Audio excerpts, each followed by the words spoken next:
하나님께서 이 땅에 우리를 보내실 때는 분명한 목적이 있으십니다. 저와 여러분에게 각자에게 허락하신 그 목적이 있어요. 이것은 바로 소위 말해 인생의 본질이라고 말할 수가 있습니다. 그런데 대부분의 사람들은 그 인생의 본질을 알지도 못하고 또 알았다 할지라도 그 본질을 잃어버린 채 아무 의미 없이 살다가 죽는 것이 바로 인생의 모습이라는 겁니다. 여러분, 하나님께서는 우리가 우리 인생의 본질을 기억하며 본질을 따라가는 삶을 살라라고 말씀하십니다. 자, 그렇다면 어떻게 해야 우리 인생의 본질을 따라가는 그런 삶을 제대로 살아갈 수 있을까? 지난주에 말씀드렸듯이 우리가 삶을 통해 예배를 드릴 때 그 본질을 제대로 잡고 살아갈 수 있다. 제가 예를 들어서 말씀을 드렸죠. 내비게이션이 있는데 다른 길로 가면 그 내비게이션이 다시 그 목적지를 재탐색을 해서 알려주잖아요. 마찬가지로 예배라는 건 그겁니다. 우리가 하나님께 예배 드릴 때 그 예배를 통해서 우리가 잘못된 본질을 따라가면 그 하나님께서 다시 예배 가운데 말씀하신다라는 겁니다. 그래서 본질의 삶을 다시 말씀하시고 또 그 길로 우리가 수정해서 갈 수 있게끔 하는 게 바로 삶의 예배라고 말씀을 드렸습니다. 그래서 우리가 언제든지 우리 삶을 통해서 하나님과 소통하는 그런 예배를 드려야 된다라고 말씀을 드렸습니다. 자, 오늘은 하나님께서 말씀하신 그 본질을 따라가는 삶이 무엇인지에 대해서 구체적으로 살펴보기를 원합니다. 예수님께서는 안식일에 예수님의 제자들이 밀을 따먹었다고 지적하는 그 바리새인들에게 안식일의 주인이 바로 인자다, 예수 그리스도다라고 말씀을 하십니다. 그 문제로 예수님께서는 바리새인들과 서기관들과 대립을 하게 됩니다. 자, 그리고 또 다른 안식일이 되었습니다. 예수님께서 회당에 들어가셨고 그 회당에서 예수님께서는 손이 마른 자를 만나십니다. 손이 말랐다. 손이 마른 그 병자를 만난 거죠. 자, 그런데 이 상황을 유심히 지켜보는 사람들이 있었습니다. 바로 서기관들과 바리새인들이 역시 예수님을 유심히 지켜보고 있었어요. 왜요? 예수님께서 어떤 일을 하실지, 예수님께 과연 이 상황 가운데서 손이 마른 사람을 고칠지 안 고칠지 이걸 잘 지금 보고 있었던 거죠. 왜냐하면 손이 마른 사람을 고치는 것도, 그러니까 병자를 고친 것도 그들의 어떤 율법에서는 일이라고 생각했던 거예요. 그러니까 안식일에 일하면 안 되는데 예수님께서 안식일에 일을 하나하나 똑똑히 보려고 지금 유심히 지켜보고 있었다라는 거죠. 고소할 제목을 찾기 위해서 지금 이렇게 하고 있었던 겁니다. 여러분이 만약 이런 상황이라면 어떻겠습니까? 사람들이 어떻게 해서든지 나를 트집을 좀 잡으려고 하고 흠을 잡으려고 하는 상황에서 내가 뭘 어떻게 해야 될까? 뭘 해도 사람들이 나를 트집을 잡으려고 한단 말이에요. 굉장히 참 곤란한 상황이죠. 세상을 살다 보면 우리는 이런 일을 수도 없이 당할 수 있습니다. 물론 내가 잘못한 일이 있어서 그런 공격을 당한다라고 한다면 별 할 말이 없죠. 하지만 내가 잘못한 게 아닌데 그런 공격을 당한다면 정말 그럴 때는 내가 어떻게 해야 될까? 심히 걱정이 되죠. 다니엘과 세 친구들은 바벨론에 끌려가서 소위 말해 출세를 합니다. 포로로 끌려갔지만 출세를 해요. 그러자 그 네 사람은 아무 잘못이 없음에도 불구하고 무고하게 다른 사람들에게 공격을 당하죠. 다윗도 마찬가지였습니다. 다윗이 잘못한 일이 없었음에도 불구하고 다윗은 여러 사람들에게 공격을 당하고 고통을 당했습니다. 요셉은 어떻습니까? 아무 잘못한 일이 없음에도 불구하고 오로지 성실하게 일한 죄밖에 없었는데 보디발의 아내에게 무고하게 공격을 당하고 그래서 감옥에 갇히고 맙니다. 여러분, 하나님을 위해 살아가는 삶의 필수적인 조건이 뭔지 아십니까? 그것은 바로 하나님 때문에 고난을 당하는 거예요. 하나님 때문에 고난을 당하는 사람, 이것은 내가 정말 하나님을 위해 살아가고 있구나, 이걸 증명하는 어떤 그런 모습이라고 볼 수가 있습니다. 그 고난을 당하는 게 내가 잘못해서 당하는 게 아니고요, 하나님을 믿는다는 이유로 겪게 되는 고난, 그건 정말 내가 하나님의 증인의 삶을 살아가고 있음을 분명히 말씀하고 있는 거예요. 하나님을 제대로 믿고 있다면 우리는 하나님을 믿는다는 그 이유로 고난을 당합니다. 그런데 하나님을 제대로 믿지 않는 사람에게는 고난이 없어요. 하나님을 믿는다는 이유로 고난당할 일이 없습니다. 왜냐하면 하나님을 제대로 믿지 않는 사람들은 사람들에게 맞춰주거든요. 나를. 그들에게 맞추고 세상과 타협하기 때문에, 세상에서 요구하는 것들이 그대로 맞춰주기 때문에 고난당할 일이 없어요.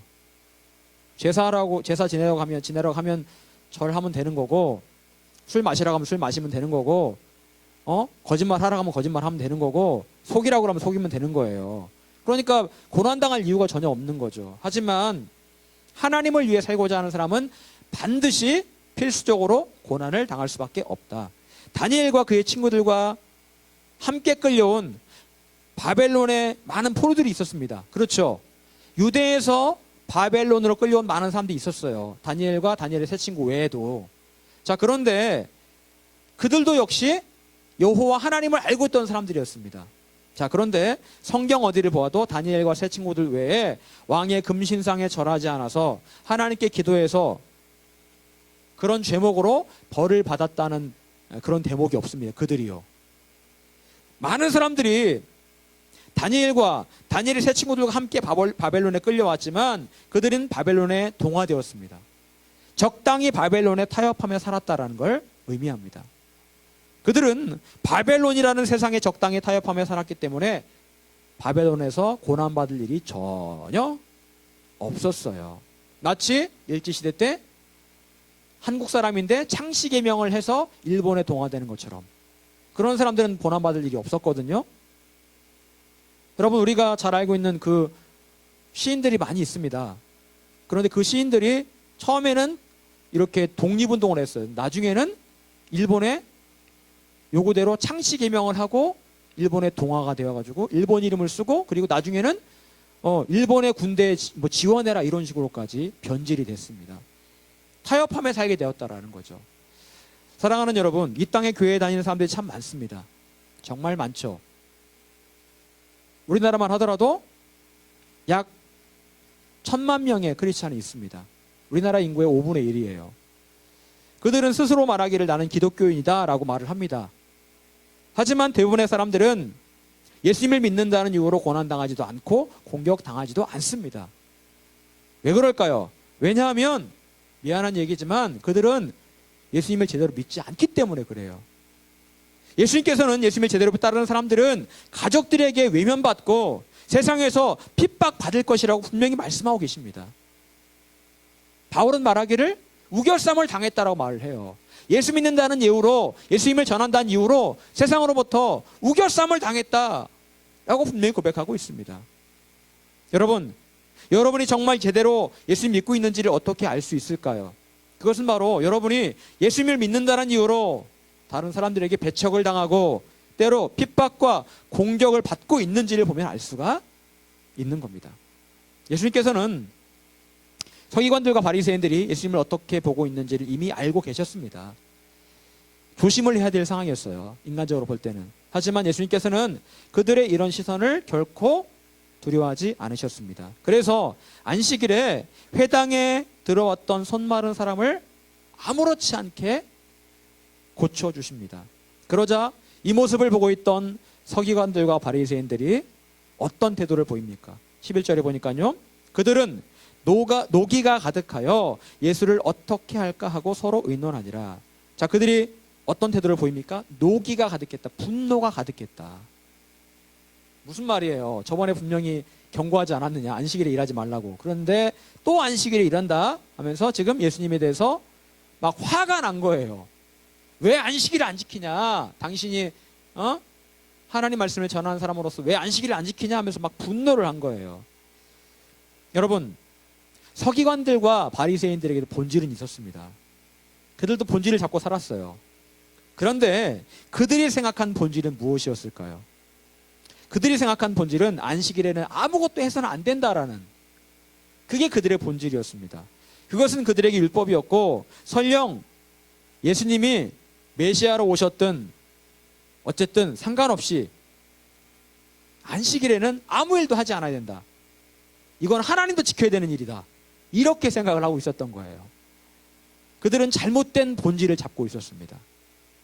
그리고 그들이 이렇게 잘못된 본질을 잡고 있었던 이유는 그들이 하나님과 소통하지 않고 있었기 때문에 그래요. 하나님과 소통하지 않고 있었으니까 하나님의 본질은 저기에 있는데 소통이 안 되니까 자기들이 잡고 있는 건 지금 저기 가 있는 거예요. 원래는 저긴데 나중에 보니까 저쪽에 가 있더라는 거예요. 내비게이션처럼 이렇게 소통을 GPS 인공위성과 소통을 해야 바로 잡을 수 있는데, 소통하지 않는 내비게이션은 엉뚱한 길로 인도할 수밖에 없는 것처럼, 그들이 잡고 있는 본질은 하나님의 뜻과는 전혀 상관없는, 소위 말해서 그들은 화석화된 믿음을 가지고 있었다. 화석이 돼버린 거예요, 이미. 여러분, 우리는 종교 생활을 하는 게 아닙니다. 많은 사람들이 종교 생활을 해요. 어떤 분들은 기독교를 하나의 종교로 봅니다. 다른 종교와 비교를 해요. 기독교, 종교 아니냐? 천주교와 비교하고 불교와 비교하고 힌두교와 비교합니다. 여러분, 기독교가 종교입니까? 기독교가 종교예요? 기독교는 종교가 아니에요. 사람들이 그렇게 말하는 거예요. 그냥 기독교라고 말을 이렇게 붙이는 거지, 사실은 종교는 아니에요. 사람들은요, 종교학이라는 그런 학문으로 기독교를 연구하고 어떤 교리적인 부분으로 이렇게 이해하려고 하고 있습니다. 여러분, 기독교는 그런 종교가 아니에요. 예수님은 진리십니다. 진리, 내가 곧 길이요 진리요 생명이다라고 말씀하셨어요. 진리죠. 종교가 아니에요. 그런데 바리새인과 서기관들은 그런 종교인으로서의 종교적인 관점에서 예수님을 바라보고 있었고, 그래서 화석화된 믿음을 가지고 있었던 겁니다. 여러분, 저는 지지난주 기도 가운데 하나님께서 저에게 이렇게 말씀하신 것을 들을 수가 있었습니다. 어떤 말씀이었냐면 그런 말씀하십니다. 흉내내지 말아라.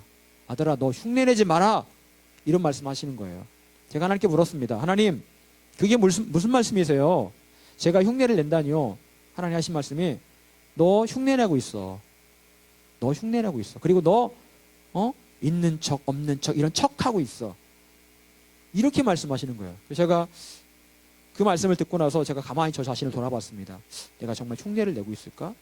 그때 가만히 생각해 보니까 정말 흉내를 내고 있더라고요. 무슨 척, 무슨 척, 기도하는 척,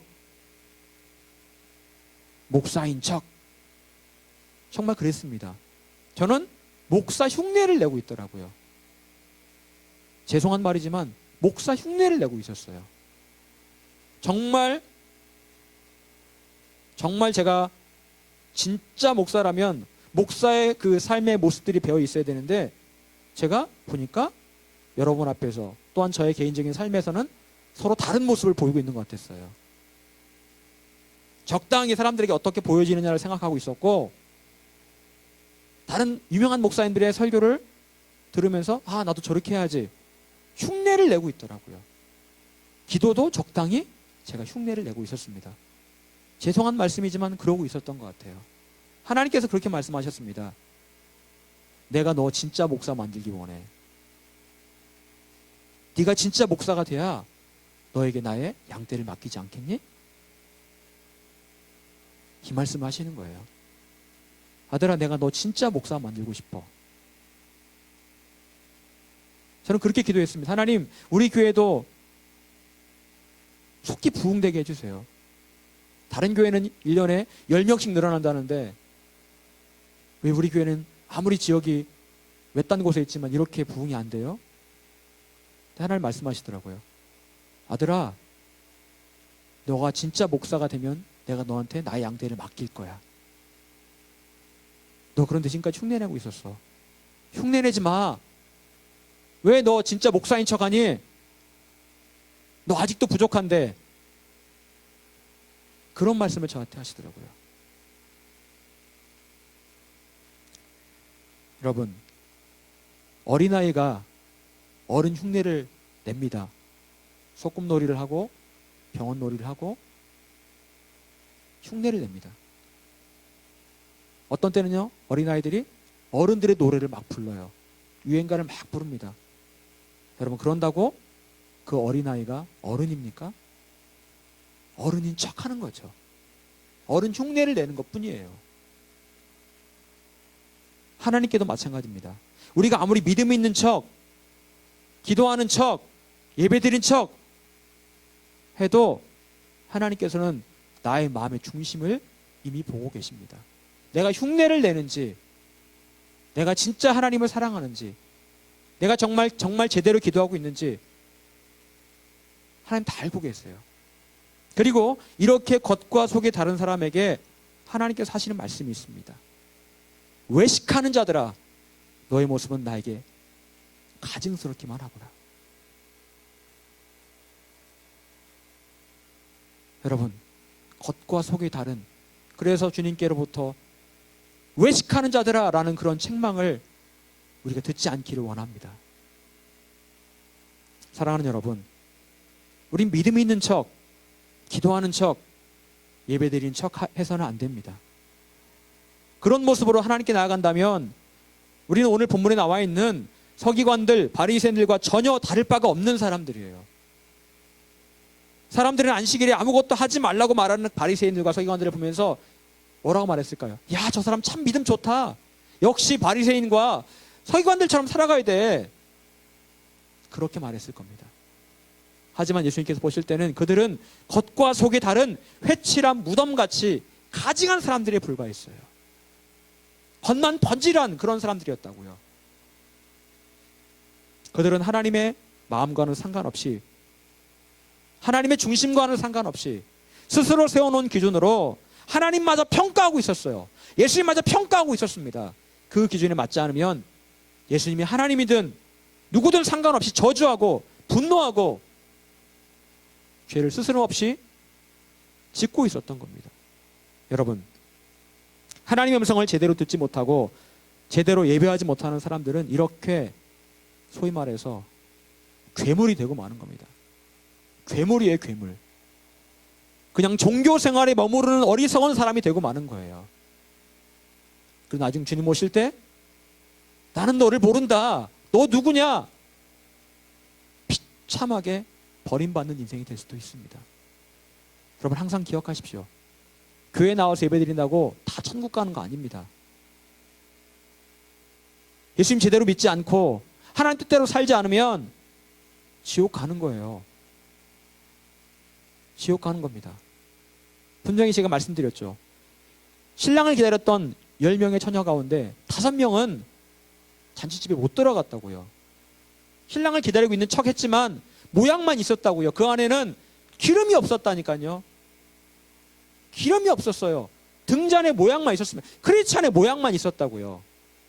정작 그 안에 중심에는 아무것도 없었습니다. 그래서 그들은 잔치집에 들어갈 수 없었습니다. 여러분, 그렇다면 예수님께서는 오늘 본문 말씀을 통해서 우리의 믿음 생활의 이 본질이 무엇인지를 어떻게 말씀하고 계실까요? 9절에 이렇게 말씀하고 계십니다.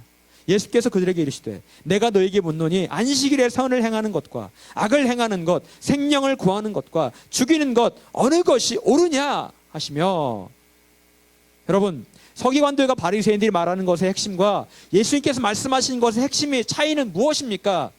바리새인들에게 중요한 본질은 자기들이 생각하기에 옳은 일이에요. 하나님의 뜻과는 전혀 상관없습니다. 자기들이 생각할 때 자기들이 만들어 놓은 그 기준에 옳은 일이냐, 그게 중요한 거예요.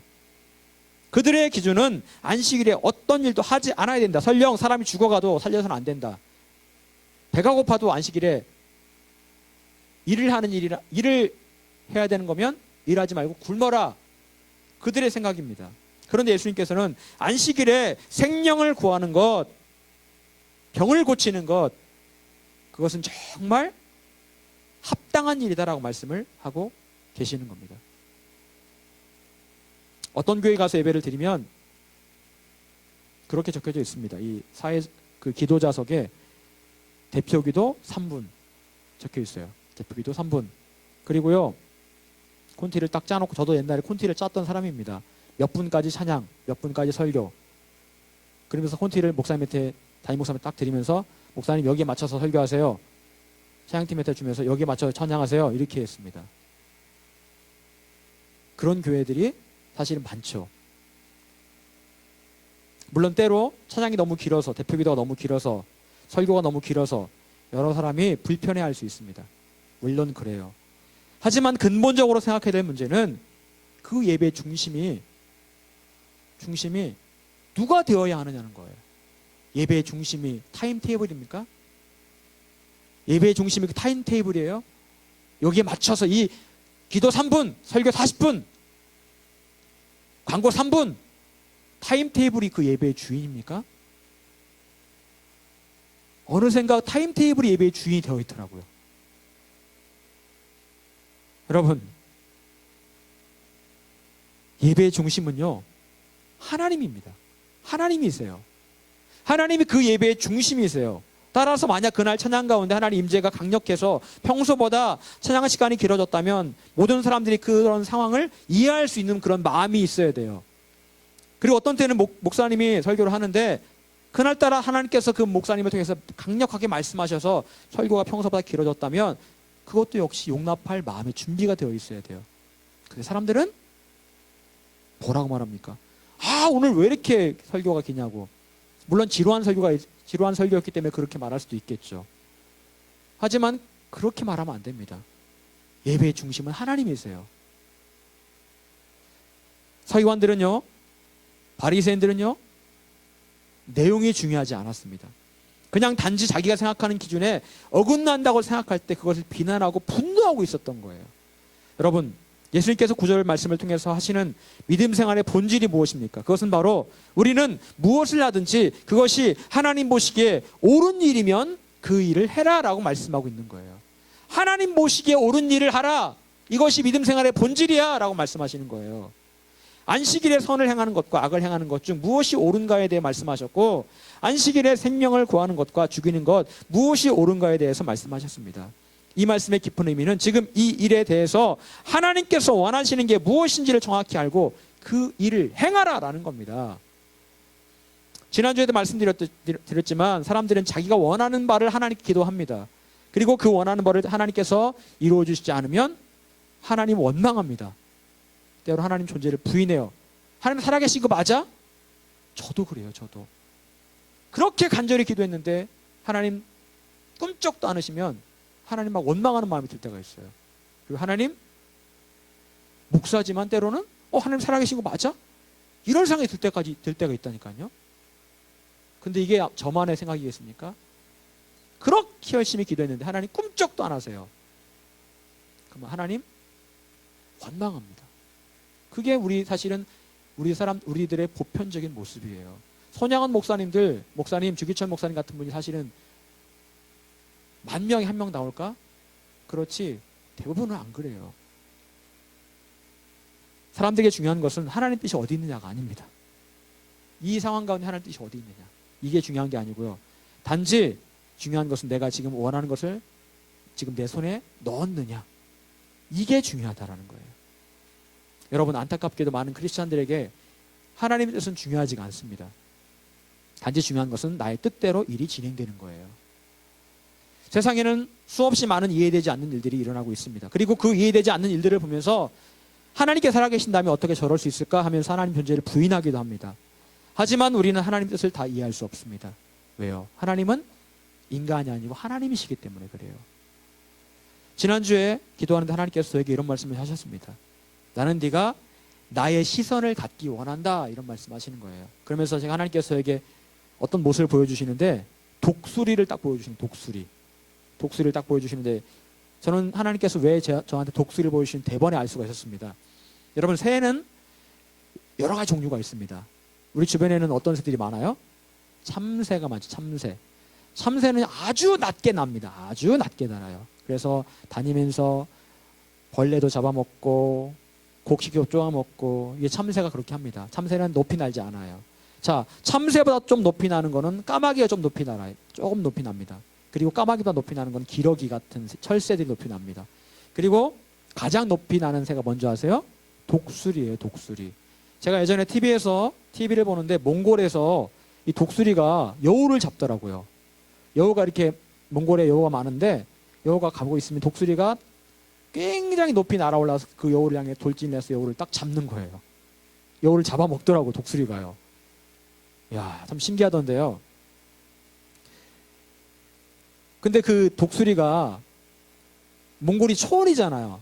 독수리가 여우를 잡기 위해서 너무나 넓으니까 굉장히 높이 날아서 이렇게 우리 눈에 보이지 않을 만큼 높이 올라가서 그 여우를 보더라고요.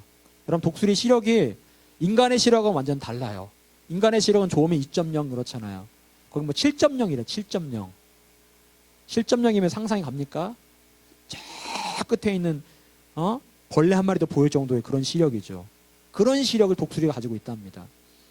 여러분, 독수리는 참 높이 날아요. 높이 날기 때문에 멀리 보고 크게 봅니다. 하나님께서 저에게 독수리의 모습을 보여주신 이유는 분명히 있습니다. 독수리처럼 높이 올라서 이 땅을 바라봐라 라고 말씀하시는 거예요. 그것이 바로 하나님의 시선이라고 말씀하셨습니다. 하나님께서는요, 작은 것에 연연하지 않으세요. 높이 올라서 높이 멀리 보신다라는 거예요. 그리고 하나님의 동역자들이 그렇게 독수리의 눈을 갖기 원하신다라고 말씀을 하고 계십니다. 여러분, 세상은 우리가 작은 것에 연연하면서 거기에 집착하라고 말할 겁니다.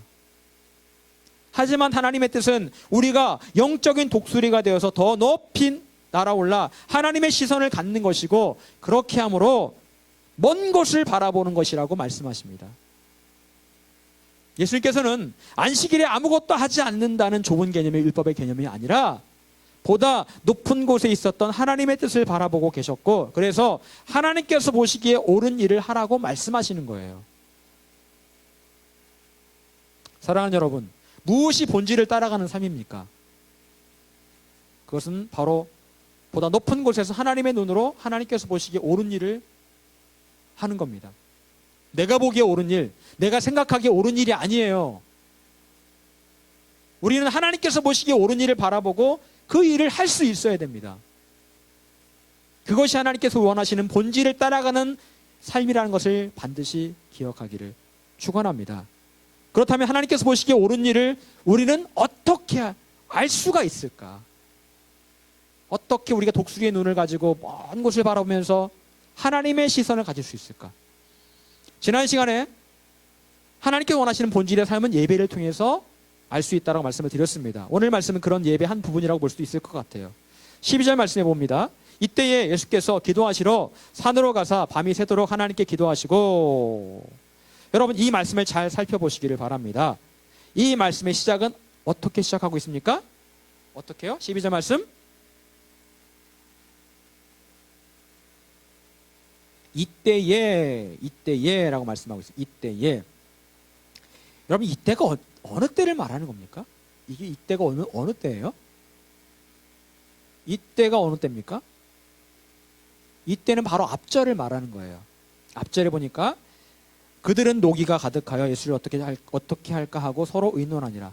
서기관들과 바리새인들이 막 분노가 가득해가 예수님을 막 죽이려고 막 의논을 하고 있을 때였어요. 그때를 말하는 겁니다. 그때에 예수님께서는 어떻게 하십니까? 위기를 뚫고 나가기 위해 산에 가셨고, 바로 산에 가셨고, 산에 가셔서 밤이 새도록 기도하셨다. 그 위기의 상황을 돌파하는 힘이 무엇이었다고요? 기도하는 일이었는데 밤이 새도록 산에 가셔서 기도하셨다. 고독과 적막과 깜깜한 그 밤에 산에서 홀로 밤새도록 기도를 하셨던 겁니다. 요즘은 산기도 잘 안 하죠. 제가 고등학교 때만 하더라도 산기도를 종종 했는데, 산에 가서 나무 하나는 뽑아야 된다고 해가지고 제가 나무 잡고 막 흔들면 기도했던 기억이 납니다. 나무는 뽑히지 않았지만 어쨌거나 이렇게 기도하는 거구나, 그런 생각을 많이 했습니다. 여러분, 위기를 뚫고 나가는 방법, 예수님의 방법은 무엇이었습니까?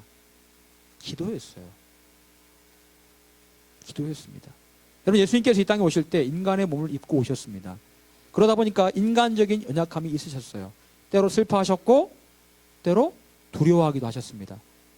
예수님께서 십자가에 달리시기 전에 겟세마네에서 기도하실 때 십자가의 이 잔을 옮길 수만 있다면 제발 옮겨달라고 하나님 아버지께 기도하십니다. 그 말의 의미는 무엇입니까?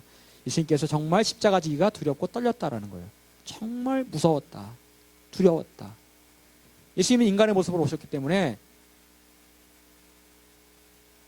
채찍을 맞으실 때 굉장히 아프셨을 거예요. 침뱉음을 당할 때 수치스러웠을 겁니다.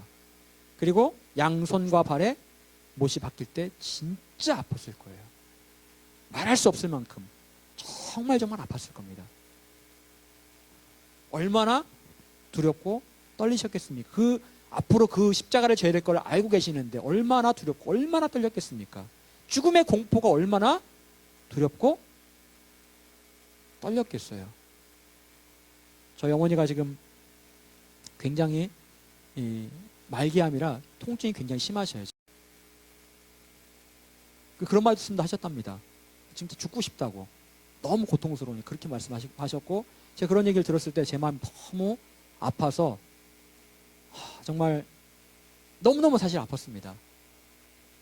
근데 당사자인 어머니만큼 아픈 사람이 어디 있겠습니까? 두렵고 떨리시겠죠. 제가 계속해서 하나님의 사명이 있으면 살아날 거다. 그리고 죽더라도 천국이다. 그런 말씀을 제가 자꾸 드리지만 그래도 여전히 죽음에 대한 공포가 있을 겁니다. 여러분 어떻습니까? 여러분은 죽음에 대한 공포가 없으세요? 지금은 죽는 게 나랑 무슨 상관이 있어? 라고 생각할지 모르겠지만 죽을 날을 받아놓고 있고 그 죽기까지 내가 고통 가운데 있다면 얼마나 공포스럽겠습니까? 예수님이 그러셨어요. 그러셨습니다.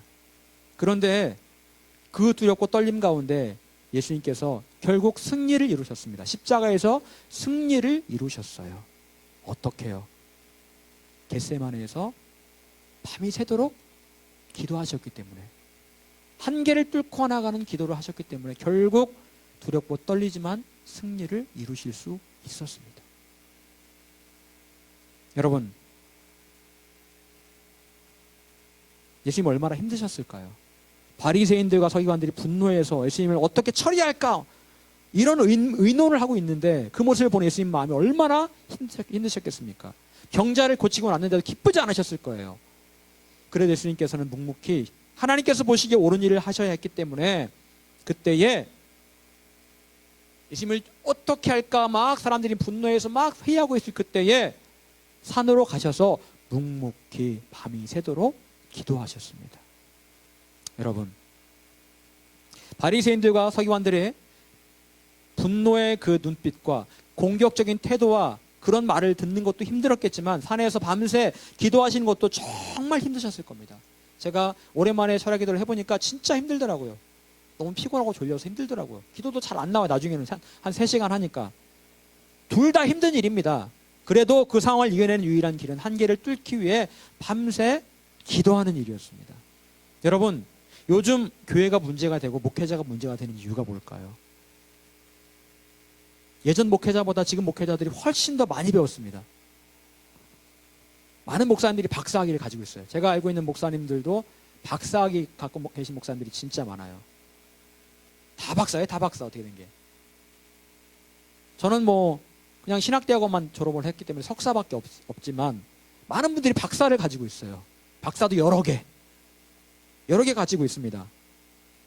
그리고 어떤 목사님들 지금 미국에 가 공부하고 있고 어떤 목사님들은 미국에서 박사학위 받아와서 이제 막 강의도 나가신 분도 있고 막 그래요. 그런데 이상하게 예전보다 교회와 목회자에게 더 많은 문제가 생기고 있습니다. 이유가 뭘까요? 저는 저번에 그런 유머를 들었습니다. 어떤 목사님 그런 얘기를 하더라는 거예요. 우스갯소리죠. 우리 교회는 금요 철야기도 없앴다? 그랬더니 옆에 있던 목사님이 우리 교회는 수요기도도 기도회도 없앴다? 그랬더니 옆에 있던 목사님이 우리 교회는 새벽기도도 없앴다? 그랬더니 옆에 있던 목사님이 우리 교회는 금요일에 예배드리고 토요일날 주일날은 놀러 가라겠다? 이런 유머를 했다라는 거예요. 유머죠, 유머. 물론 실제로 제가 저번에 왔던 그 청년들이 다니는 교회 얘기를 들었는데 그 교회는 주일 오전 예배밖에 없답니다. 딱 한 번. 수요, 금요, 새벽 아무것도 없대요. 주일 오전 예배 딱 한 번 있답니다. 그런데 그 교회 사람들이 그렇게 많이 몰린대요. 왜 그러냐 봤더만 신앙생활 하기 너무 편하다고 전부 다 그 교회로 간대요. 그 교회는요, 새벽 예배는 안 나온다고, 수예배 안 나온다고 누가 뭐라 하는 사람도 없죠. 그냥 한 번 주일날 예배드리면 땡이에요. 땡. 그걸로 그 교회에서 교인으로서의 의무는 다 한 거예요. 그래서 진짜 많이 모인답니다. 참 제가 그 얘기를 들으면서 참 어이가 없더라고요. 어이가 없어요. 물론 그 교회에서 말하는 어떤 그런 저기는 그거예요. 중요한 가치관은 그겁니다. 이렇게 해야지 믿지 않는 사람들이 온다. 믿지 않는 사람들이 와서 힘들게 그 사람들한테 수요 기도에 와라, 저녁 기도에 와라, 이렇게 말할 필요가 없지 않냐. 얼마나 편하냐. 그 사람들을 위해서 그렇게 하는 거다라고 말을 하고 있지만 과연 그럴까요? 제가 보기엔 그렇지 않습니다. 그렇게 해서 사람들 모아놓은들 그 사람들이 다 천국 갈 수 있겠습니까? 제대로 똑바로 가르쳐야죠. 그런 식으로 사람들 가르쳐서 천국 보낼 수 있겠어요? 라오디게아 교회를 향해서 덥지도 뜨겁지도 않은 너희 교회 내가 토해버리겠다고 말씀하셨는데, 그런 라오디게아 같은 교회를 만드는 그런 목회자, 그런 교회 하나님께서 보시면서 뭐라고 말씀하실까요? 여러분, 왜 교회가 문제가 생기고 목회자가 문제가 생기는 겁니까? 이유는 단 하나예요. 많이 배워서가 아니고요, 많이 기도하지 않기 때문이에요. 많이 배웠죠. 박사하고 뭐고 많이 배웠죠. 세미나 가면은 목사님들이 얼마나 많은지 몰라요. 컨퍼런스가 얼마나 많은지 몰라요. 근데 정작 기도하지는 않더라는 거예요. 목사가, 교회가 기도하지 않더라는 거예요. 기도하지 않으니까 타락하더라는 거예요. 그리고 문제가 생기게 되더라는 겁니다. 여러분, 많이 배운다고 목회자 영성이 좋아지고 교회가 영적으로 성령 충만해집니까? 아닙니다. 아무리 많이 배워도, 아무리 많은 프로그램이 있어도 예수님처럼 기도하지 않으면 교회는 계속해서 영적으로 후퇴할 수밖에 없고 목회자는 타락할 수밖에 없는 거예요. 시대는 더 악해져 가고 사탄은 두루 다니며 삼킬 자를 찾고 있고 삼킬 교회를 찾고 있습니다. 그리고 이때에 기도하지 않으면 우리는 이 시대 가운데 하나님의 영적 군사로 살아남을 수가 없습니다. 다 떨어져 나가버리고 말 겁니다. 기도하지 않으면 반드시 문제 앞에 쓰러져 버리고 맙니다. 기도하지 않으면 세상의 공격 앞에 무너져 버리고 마는 게 우리의 모습이에요. 예수님께서 하나님께서 기뻐하시는 본질을 잡고 옳은 일을 하실 수 있었던 힘은 다른 것에 있지 않습니다. 그것은 바로 예수님은 문제 앞에 그 문제를 뚫고 나가기 위해 기도하셨던 분이기 때문에 그래요. 남들이 보지 않더라도 산에 가셔서 밤이 새도록 기도하셨기에 그 어려운 상황을 능히 이겨 나가실 수 있었던 겁니다. 사랑하는 여러분, 무엇을 기도할지 잘 모르더라도 예수님께서 오르셨던 그 여러분이 가야 할 그 산으로 올라가십시오. 아무도 보지 않지만, 적막하고 외롭지만 그 산으로 올라가시기를 바랍니다. 그리고 그 산에 올라가서 기도하십시오. 기도를 시작하는 그 순간 성령께서 여러분을 도와주실 것이고 성령께서 일하기 시작하실 겁니다. 이 시대에 정말 기도하지 않으면 우리는 다 넘어지고 말 겁니다. 예전에 서울의 큰 교회 어떤 목사님이 제가 대학원 다닐 때 오셔 설교를 하시는데 그런 말씀 하시는 거예요. 기도하지 않으면 다 지옥 가! 이 말은 비성경적이에요. 기도하지 않으면 지옥 가는 건 아니거든요. 근데 왜 저는 그때도 그런 생각을 했습니다. 저 목사님이 좀 심한 말을 한다. 저 말이 맞는 말이야? 기도하지 않는데 왜 지옥을 가? 그리고 설교 마치고 난 다음에 다른 학생들도 다 그런 얘기를 하는 거예요. 저 목사님 너무 오버한다. 아니 기도하는 거하고 지옥 가는 거하고 뭔 상관이야. 이렇게 얘기를 했습니다. 여러분, 제가 근데 가만히 생각해 보니까요, 기도하지 않으면 지옥 간다라는 말이 신학적으로 따질 그런 말이 아니었어요. 그런 말이 아니었고요. 기도하지 않는 사람은 결국 죄만 짓다가 그리고 결국에 어쩌면 지옥에 갈 수도 있다. 그 말씀을 강조하려고 하신 말씀이었던 것 같아요. 여러분, 기도하시길 바랍니다. 이 마지막 시대에 정말 우리는 기도해야 돼요. 기도만이 영적으로 깨어있는 길입니다. 하나님께서 보시기에 옳은 일, 그것은 내가 달려가야 될 본질입니다. 그 본질이 여러분의 삶에서 중심이 되어야 합니다. 그리고 그렇게 살기 위해서 우리는 예수님처럼 기도해야 돼요. 산에 올라가서 밤이 새도록 그렇게 기도할 수 있는 자세가 되어 있어야 합니다. 기도함으로 하나님과 연결될 때에 우리는 우리 앞에 어려움을 능히 뚫고 승리할 수 있을 것입니다. 바라기는 저와 여러분 모두가 기도함으로 하나님께서 기뻐하시는 본질의 삶을 오늘도 내일도 살아가시기를 간절히 축원합니다.